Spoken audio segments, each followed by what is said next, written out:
I was one of the presidents of one of the 26 local officials associations in Indiana, in the whole state. And our assistant commissioner with the IHSAA invited all of those presidents and secretaries of those associations to Indianapolis to a meeting to be introduced to Referee Magazine. And we met at the Ramada Inn Hotel on the northeast side of Indianapolis on Pendleton Pike, and walk in the room, and there's Rudy. And our assistant commissioner turned it over to Rudy, and he went right into his sales pitch, told us all about Referee Magazine and what their goals and objectives were as a new tool for officiating. I mean, I immediately fell in love with it because I was a young official with about 10 years experience, but I had just moved from Ohio to Indiana. So in a lot of ways, I was starting over again. And Referee Magazine really, I think, took off pretty quick. We went back to our local associations as sales reps for the magazine. And I know we got quite a few subscribers there in the Fort Wayne, Indiana area in our association. And it was mostly young officials. The older guys didn't subscribe to it, but the younger guys, all hungry like me, wanting every learning tool they could get their hands on.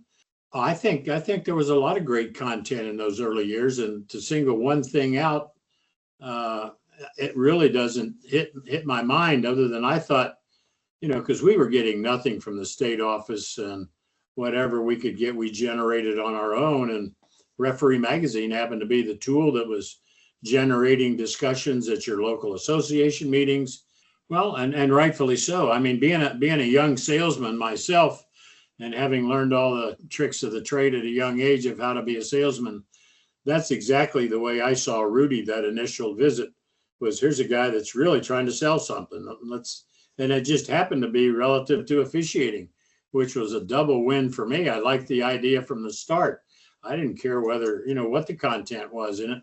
This guy believed in the product. He believed what he was doing. He had a couple of sons that were at officiating at various levels and spoke highly of them. And I thought, well, he knows all the ropes on how to help people move along, and has two sons with great careers. And maybe it's a good ship to jump onto.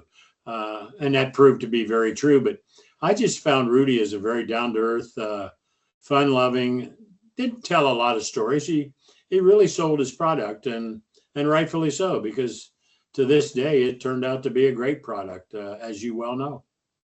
It's just fun and rewarding. I know it's as rewarding for you as it is for, I think, officials to look in the mailbox every month to find that publication. So what's next? What's next? That's kind of the life of an official. I'm here at this level. What's next? And Referee Magazine fulfills that.